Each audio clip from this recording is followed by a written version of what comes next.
Mbak Isa.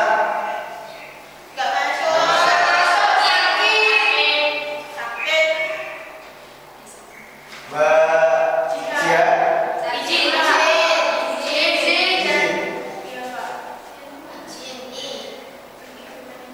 Izin kemana?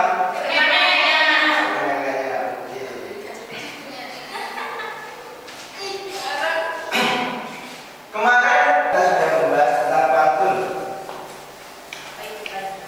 Apa itu pantun kemarin?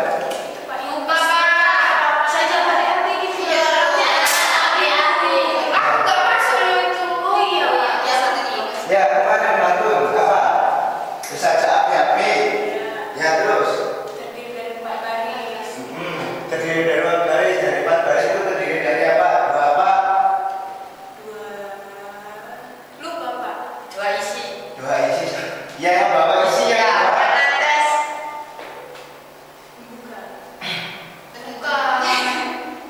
Apa? Udah, kita sekarang apa nanti dibahas lagi ya. Kan ada catatannya kayak kemarin. Sekarang Bapak mau tanya, pernahkah kalian melihat orang? Kemarin kita sudah pantun. Sekarang apakah kalian pernah melihat orang yang berpuisi?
Bisa lihat kan?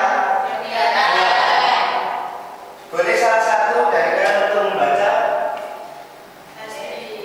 Ayo, Pak, ada. Puisi adalah bentuk karya sastra yang indah, biasanya menggunakan bahasa yang padat, berirama, dan penuh makna. Puisi berbeda dengan cerita karena ia lebih fokus pada perasaan dan keindahan kata-kata, bukan hanya menyampaikan kejadian. Puisi mengajak kita untuk merasakan sesuatu. Oke, jadi apa itu puisi?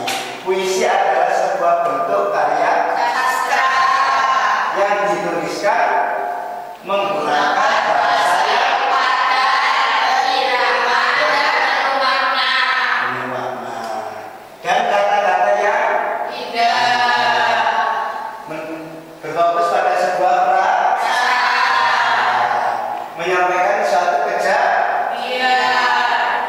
jadi ciri-ciri puisi terdiri dari kumpulan kata-kata yang indah. Jadi ketika kita berpuisi itu berbeda dengan bercerita. Kalau kita berpuisi kita menyusun kata-kata yang indah, kata-kata yang ada dalam hati kita, bukan hanya kata-kata janji-janjinya dia. Ada, nah, lanjut ya. Nah yang kedua, puisi memiliki ciri-ciri yaitu ada iramanya, ada melodi saat dibacanya. Jadi kalau kita belajar membuat puisi, menulis puisi, saat kita berpuisi harus ada iramanya, harus ada melodi saat membacanya. Jadi ketika kita berpuisi berbeda dengan orang berbicara. Ketika kita berdialog dengan teman itu tidak menggunakan irama, benar, Mbak Isa. Menggunakan irama. Yang ketiga, biasanya punya bait dan baris. Jadi dalam puisi terdiri dari bait Dan baris. Jadi puisi tidak hanya satu bait, harus lebih dari beberapa kali.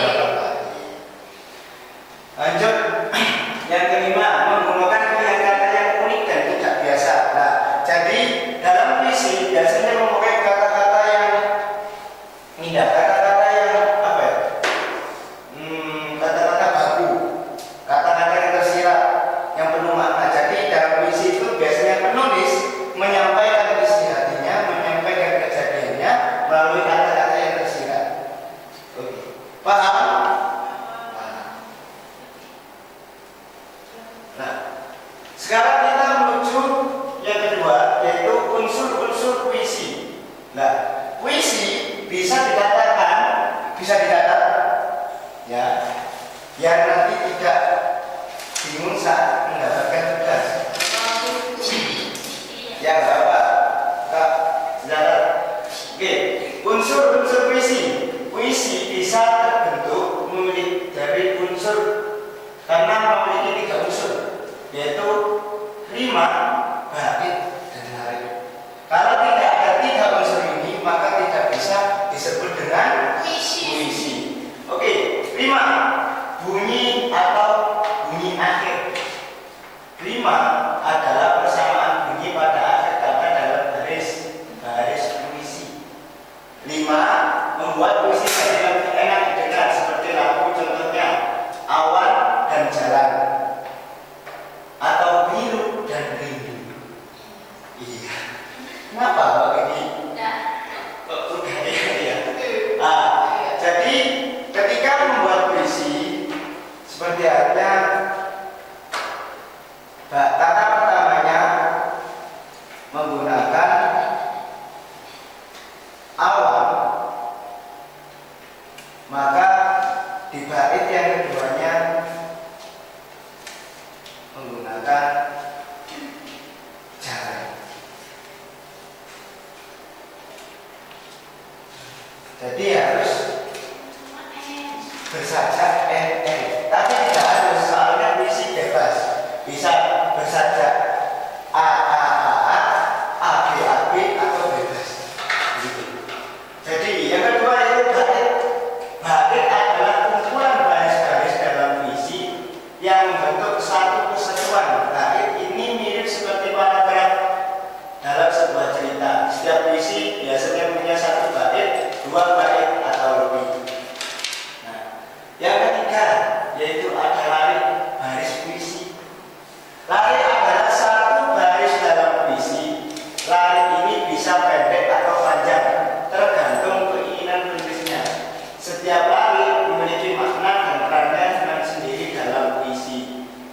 Memahami ketiga unsur ini akan membantu kita untuk lebih menikmati dan membuat puisi yang baik. Paham?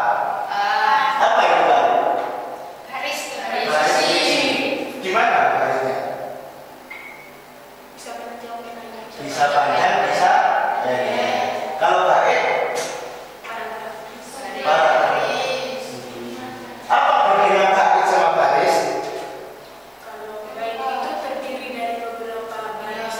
Ya, berarti kalau ini apa? Kalau ini pintar sekali. Ternyata murid anak kelas 5 yang pintar-pintar.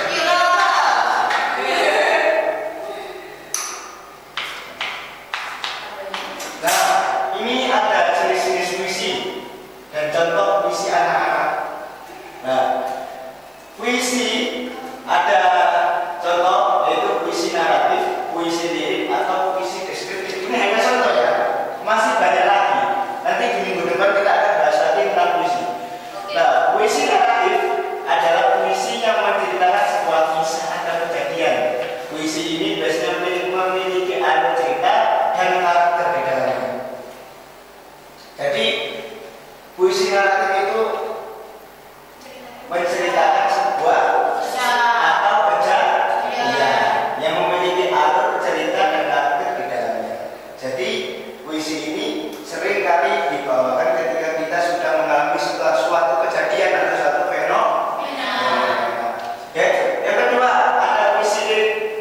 Puisi lirik adalah puisi yang mengungkapkan perasaan, pikiran atau emosi penulisnya. Puisi ini lebih fokus pada ekspresi pribadi dan seringkali sangat indah. Nah, kalau puisi lirik ini berasal dari hati kita. Kata-kata indah yang keluar dari hati kita yang disusun sesuai dengan emosional keadaan pikiran kita, perasaan kita. Jadi kalau orang-orang sedih, orang bahagia ketika membuat puisi bisa menjadikan puisi itu sangat baik atau sangat indah. Yang ketiga ada puisi deskriptif, yaitu adalah puisi yang menggambarkan suatu objek, tempat atau pemandangan dengan sangat detail sehingga pembaca bisa membayangkan. Seperti halnya kalian jalan-jalan ke Borobudur.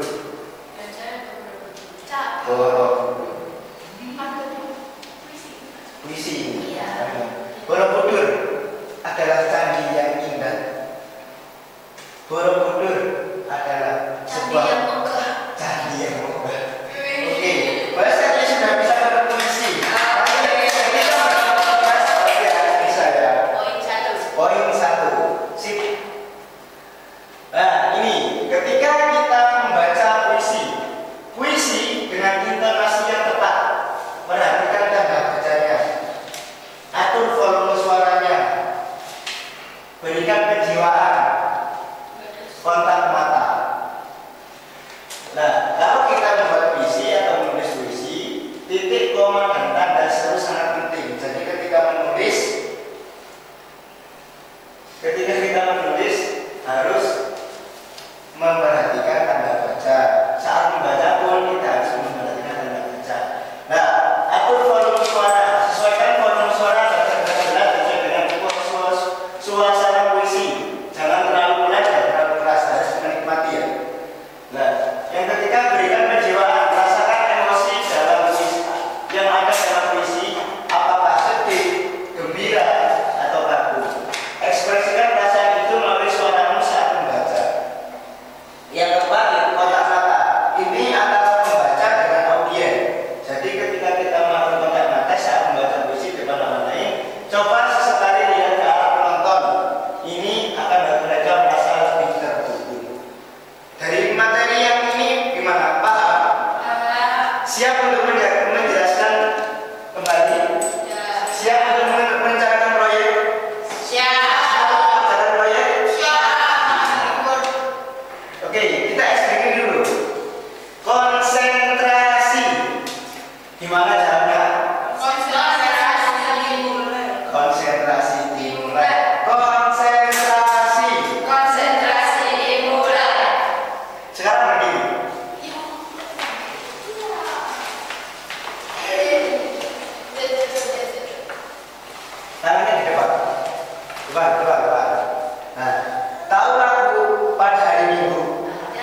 Contoh ya. Pada hari Minggu turut ayah ke kota, naik delman istimewa, ku duduk di muka, ku duduk samping Pak Kusir yang sedang bekerja, mengendarai kuda supaya baik jalannya. Tuk tik tak tik, tuk tik tak tik, tuk tik tak tik, tuk tik tak tik, tuk tik tak suara sepatu kuda. Bisa? Sekarang nadanya lebih cepat. Barma dulu aja, barma dulu aja. Barma dulu. Pada, satu, dua, tiga. Pada hari Minggu turut ayah ke kota, naik delman istimewa, ku duduk di muka, ku duduk samping Pak Kusir yang sedang bekerja, mengendarai kuda supaya baik jalannya. Tuk tik tak tik, tuk tik tak tik, tuk tik tak tik, tuk tik tak tik, tuk tik tak suara sepatu kuda. Ayo sekarang lebih cepat ya. Satu, dua, tiga. Pada hari Minggu turut ayah ke kota, naik delman istimewa, ku duduk di muka, ku duduk samping Pak Kusir yang sedang bekerja, mengendarai kuda supaya baik jalannya. Tuk tik tak tik, tuk tik tak tik, tuk tik tak tik, tuk tik tak tik, tuk tik tak tik, kuda. Oke, sekarang saya kasih project untuk yang individu. Individu. Nah, individu. Di rumah kan? Ya, saya kasih dulu saja. Di rumah ada Kak. Bentar, saya kasih aja dulu. Dipegang itu dikerjakan secara individu. Sebentar, kalau sudah dikerjakan, nah, kita sekarang ada proyek yang untuk kelompok. Nah, sekarang ada berapa ini? Perhitungan dari Mbak? 1, 2, 3, 4, 6, 7. 7. Ganjil dengan ganjil, genap dengan genap. 2, 4, 6. Sekarang berkumpul dengan kelompoknya. Kumpul dulu, nanti saya jelaskan terkait dengan proyek yang harus diselesaikan. Ayo betul. Ayo, berhenti betul. Semakin cepat semakin baik. Sekarang saya kasih KPD-nya dulu untuk kelompok. Bentar. Ini tanya ke saya. Oke.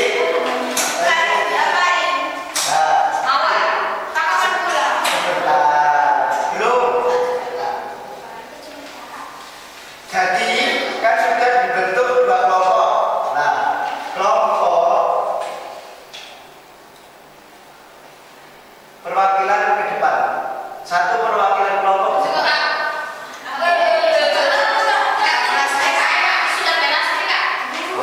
Sebentar. Ini ya.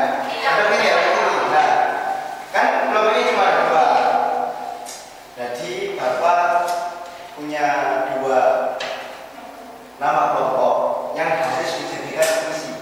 Nanti saya contohkan dulu ya. 2 kelompok Sunda dan Jawa. Sekarang kalian sulit. Kalau yang kalah dapat Jawa, kalau yang menang dapat Sunda. Sulit. Iya, betul sekali. Jadi kelompoknya Mbak Lasri dapat Sunda, kelompok Jawa.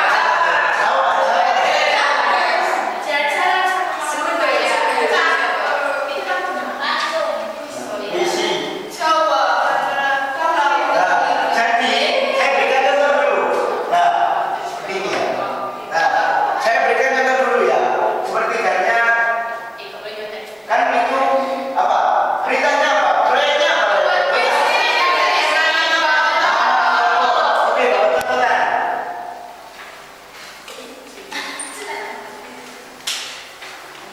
Nama kelompok saya ambil nama apa ini?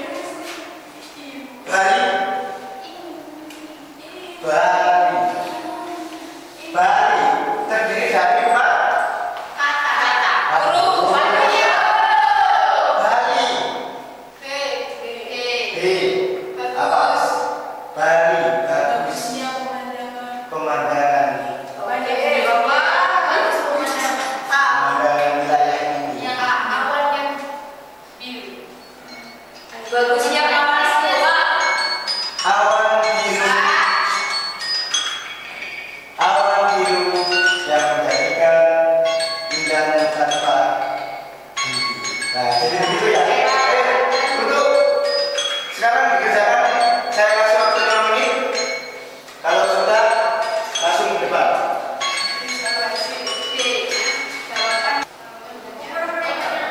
Bisa ditanyakan sama Bapak.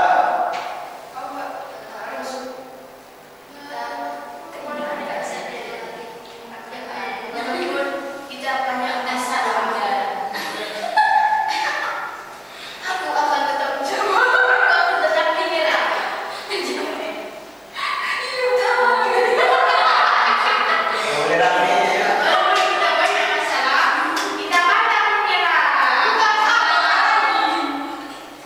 Ayo, kurang 2 menit. Ayo.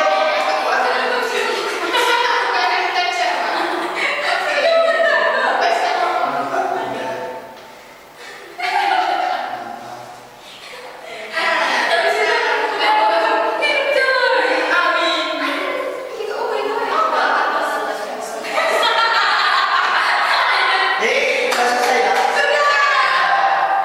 Oke. Kelompoknya Mbak Lesti belum selesai, kelompok sudah. Ya, di sini. Saya waktu 1 menit, nanti kelompok. Ya, untuk kelompoknya Mbak Lesti. Sambil mengerjakan, sambil menyimak ya. Ya,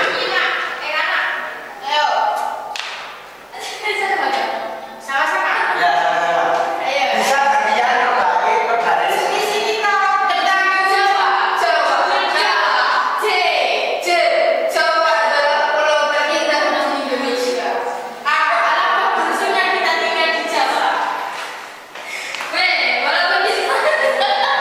Jangan ketawa. Harus dihayati, kan tadi sudah paham katanya.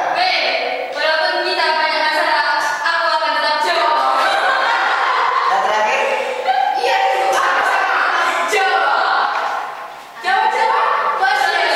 oke, terima kasih. Saya mana?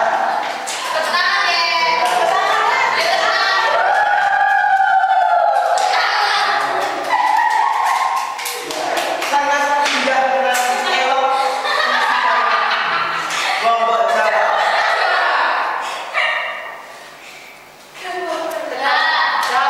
Sudah, ayo kita.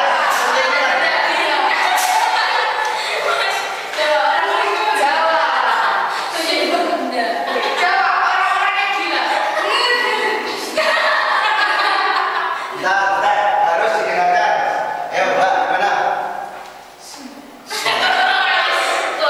Pendek sedikit. Ayo, waktunya tuh.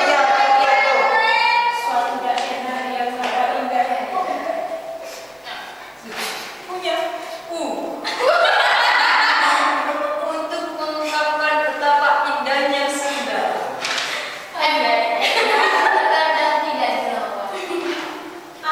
Alangkah baiknya. Boleh, Pak, boleh, Pak. Ini namanya menghayati. Ayo. Dan kurangnya kesadaran masyarakatnya. Terakhir. Alangkah baiknya jika Sunda kita rawat, masyarakatnya rawat dan melestarikan. Oke.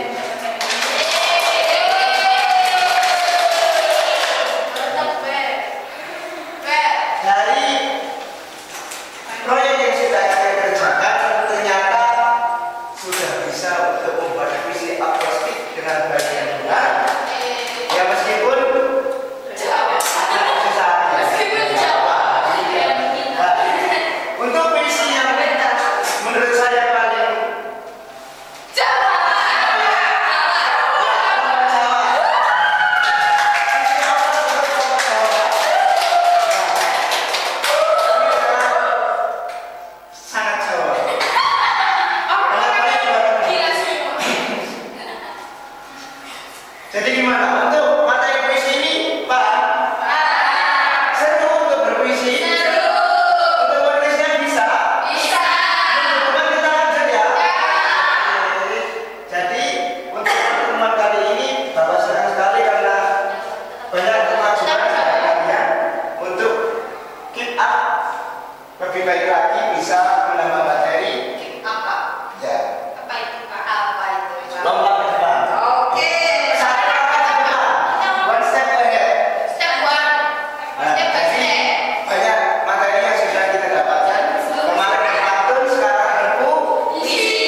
Terima kasih atas waktunya.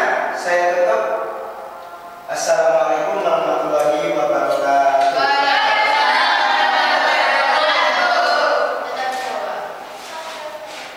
Terima kasih.